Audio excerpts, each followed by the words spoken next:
হল তোমালোকৰ ইনডেক্স পৰীক্ষা হ'ব যেহেতু বেছি দিন নাই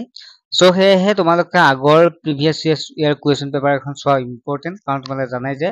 আগৰ কোৱেশ্চন পেপাৰ এখন চালে তোমালোকৰ সুবিধা হ'ব আৰু লগতে এইখন কোৱেশ্চন পেপাৰ চোৱা তোমালোকে কিমানখিনি প্ৰস্তুতি চলাইছে তোমালোকে নিজে গম পাবা কেইটা কৰিব পাৰিলা তোমালোকে চোৱা ছাত্ৰছাত্ৰীসকল এইখন হৈছে সোশ্যাল সায়েন্সৰ মক টেষ্ট হিচাপে ল'ব পাৰা তোমালোকে কিমাননো আগবাঢ়িলা তোমালোকে চাবৰ কাৰণে আৰু ইয়াৰ লগতে তোমালোকে আমাৰ অনলাইন ক্লাছত জইন হ'লে তোমালোকে চিন্তাই কৰিব নালাগে এটা ভাল মাৰ্কছ পাবই পাৰিবা আমি ইতিমধ্যে ছাত্ৰছাত্ৰীক পঢ়াই আছো মেথ সায়েন্স সোশ্যাল সায়েন্স আৰু ইংলিছ এই চাৰিটা বিষয়ে আমি যিমান পাৰো চেষ্টা কৰি আছো ছাত্ৰছাত্ৰী ভাল এটা ৰিজাল্ট কৰিব পাৰে অংক একেবাৰে সহজ কৰি দিছো যাতে ষ্টুডেণ্টখিনিয়ে কৰিব পাৰে পৰীক্ষাত গতিকে যদি তোমালোকেও যদি অংক টান পোৱা বা সোশ্যাল সায়েন্সৰ কুৱেশ্যন এনসাৰ পোৱা নাই বা সকলোখিনি লাইভ ক্লাছৰ জৰিয়তে পঢ়োৱা হ'ব য'ত নোৱাৰটো সুধিব পাৰিবা তোমালোকে জইন হ'ব বিচাৰে যিটো হোৱাটছএপ নম্বৰ দেখা পাইছে 9394628219 এই নম্বৰটো SMS কৰিব পাৰিবা আৰু ফোন কৰিলেও তোমালোকে কৰিব পাৰিবা ঠিক আছে মাত্ৰ মাহেলী 99 টকা বৰ্তমান অফাৰ চলি আছে তাতকৈ কমত তোমালোকে পঢ়িব পাৰিবা গতিকে এটা SMS কৰা তোমালোকে বা ফোন কৰি তোমালোকে অধিক জানিব পাৰিবা ঠিক আছে এতিয়া আমি আহিলো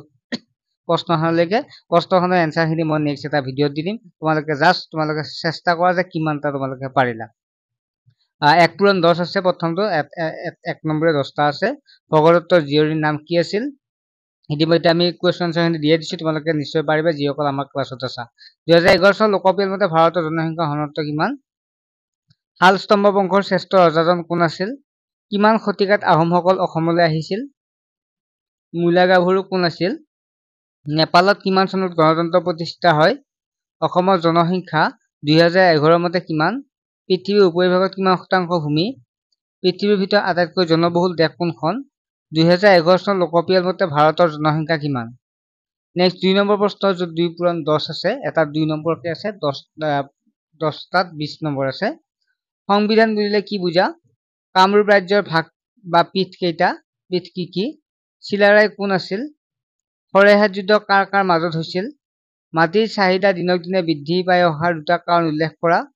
জনপ্ৰব্ৰজন কাক বোলে বৃত্তিমূলক শিক্ষা মানে কি অনমনীয় সংবিধানৰ দুটা বৈশিষ্ট্য লিখা সন্ধ্যাই কামৰূপ ৰাজ্য ক'ৰ পৰা ক'লৈ স্থানান্তৰিত হৈছিল সন্ধ্যাই কামৰূপ ৰাজ্য ক'ৰ পৰা ক'লৈ স্থানান্তৰিত হৈছিল দুটা প্ৰাকৃতিক সম্পদৰ নাম লিখা 3 নম্বৰ আছে খালী ঠাই পূৰ কৰা দেশ শব্দৰ অৰ্থ হ'ল মাটিৰ মালিক কি হ'ব ইয়াত খালী ঠাইটোত আহোম দেশ নামৰ দেৱতাক পূজা সেৱা কৰিছিল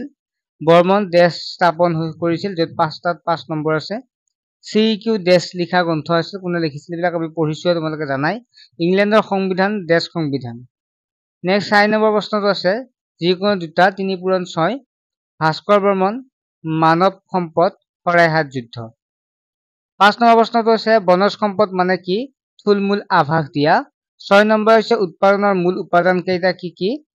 কেইটা আৰু কি নাইবা জনপ্ৰব্ৰজনৰ কাৰণ কেইটা আলোচনা কৰা য'ত 5 নম্বৰ আছে ছাত্ৰছাত্ৰীসকল আশা কৰোঁ তোমালোকে কুৱেশ্যন পেপাৰখন পাৰিছা যদি পাৰিছা খুব ভাল কথা আৰু যদি পৰা নাই তেতিয়াহ'লে আমাৰ ক্লাছত জইন হৈ লোৱা আমি যিমান পাৰো চেষ্টা কৰিম তোমালোকক